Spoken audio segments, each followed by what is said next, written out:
Mummy ದಿನಾ ಬೆಳಿಗ್ಗೆ ಎದ್ದು ಕಾಫಿ ಕುಡಿದು ತಿಂಡಿ ತಿಂದು ಈ ತರ ಚೌಕಾಬಾರ ಆಡ್ತಾ ಇದ್ರೆ ಮನ್ಸಿನ ಭಾರ ಎಲ್ಲ ಕಮ್ಮಿ ಆಗೋಗುತ್ತಲ್ಲ ಮಮ್ಮಿ. ಅಲೇ ಜೀವನ ಅಂದ್ರೆ ಇಷ್ಟೇ ಇದ್ರೆ ಸಾಕೇನೋ. ಆಸೆ ಕನಸುಗಳು ಇರಬೇಕು ಕಣೋ ಮನುಷ್ಯನಿಗೆ. ಇಲ್ಲಣ್ಣ 6 ಬಿದ್ದಿದೆ. 1 2 3 4 5 6. ಮಮ್ಮಿ ಆಸೆಯೇ ದುಃಖಕ್ಕೆ ಮೂಲ ಅಲ್ವ ಮಮ್ಮಿ? ಯಾರ ಹೇಳಿದ್ದು? ಆಸೆಯೇ ಸುಖಕ್ಕೆ ಮೂಲ. ಆಸೆ ಪಡ್ಬೇಕು ಕಣೋ. ಆಸೆ ಪಟ್ರೆ ತಾನೇ ಸುಖ ಪಡೋದಿಕ್ಕಾಗೋದು. ಈಗ ನಾನು ನಿನಗೆ ಹೇಳ್ತಾ ಹೋಗ್ತೀನಿ, ನೀನು ಅದನ್ನ ಹಾಗೇ ಕಲ್ಪನೆ ಮಾಡ್ಕೊಂಡ್ ಬಾ. ಈಗ ನೀನು ರಾತ್ರಿ ಹಾಸಿಗೆ ಮೇಲೆ ಮಲಗಿರ್ತೀಯ, ಬೆಳಿಗ್ಗೆ ಹಿಂಗ್ ಕಣ್ಣು ಬಿಟ್ಟು ಕಣ್ಣು ತೆರೆದಾಗ ಕಾಫಿ ಟೀ ಜ್ಯೂಸು ಎಲ್ಲ ಇರುತ್ತೆ. ನೀನು ಯಾವ್ದು ಬೇಕಾದ್ರೂ ತಗೊಂಡು ಕುಡಿಬೋದು.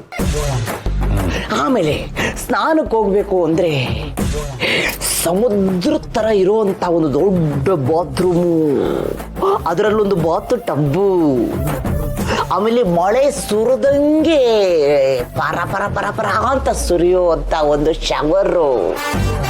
ನೀವು ಸ್ನಾನ ಮಾಡ್ಕೊಂಡು ಬಾಗ್ಲ ತೆಗೆದು ಈಚೆ ಬಂದ ತಕ್ಷಣ ನೋಡ್ಬೇಕು ಕಣೋ, ಬಣ್ಣ ಬಣ್ಣದ ಬಟ್ಟೆಗಳು.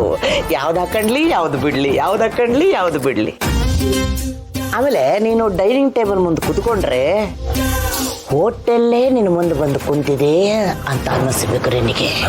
ಆಮೇಲೆ ನಿನಗೆ ಇಷ್ಟ ಆಗಿದ್ದನ್ನು ತಿನ್ಬೋದು, ಇಷ್ಟ ಇಲ್ಲದನ್ನ ಬಿಸಾಕ್ಬೋದು. ಆಮೇಲೆ ಪ್ರಪಂಚದ ಮ್ಯಾಪ್ ತಗೊಂಡು ಕಣ್ಣು ಮುಚ್ಕೊಂಡು ಯಾವುದ್ರ ಮೇಲೆ ನೀನು ಕೈ ಇಡ್ತೀಯೋ ಅಲ್ಲಿ ಕಣ್ಣು ಬಿಟ್ಟ ತಕ್ಷಣ ನಾವಿರ್ಬೇಕು. ಇದಲ್ವೇನೋ ದರಿದ್ರ ವೈಭೋಗ. ಮಮ್ಮಿ ಇಷ್ಟೆಲ್ಲ ಆಗಬೇಕು ಅಂತಂದ್ರೆ ನಾನು ಕಾಂತಮ್ಮನ ಮಗ ಆಗಿ ಹುಟ್ಟಬಾರ್ದಿತ್ತು. ಅಂಬಾನಿ ಮಗ ಆಗಿ ಹುಟ್ಟಿದ್ರೆ ಇವೆಲ್ಲ ಸಾಧ್ಯ ಆಗ್ತಿತ್ತು ನೋಡು.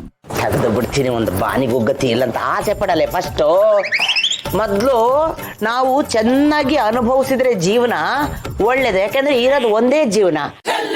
ಸಾಯ್ಬೇಕಾದ್ರೂ ಸಂತೋಷ ಪಟ್ಟು ಎಲ್ಲ ಅನುಭವಿಸಿ ಸತ್ನಪ್ಪ ಅಂತ ಒಂದು ತೃಪ್ತಿ ಇರುತ್ತೆ. ಇಲ್ಲ ಅಂದ್ರೆ ಅಂತರ್ಪಿಶಾಚಿ ಆಗ್ಬಿಡ್ತೀಯ ನೀನು.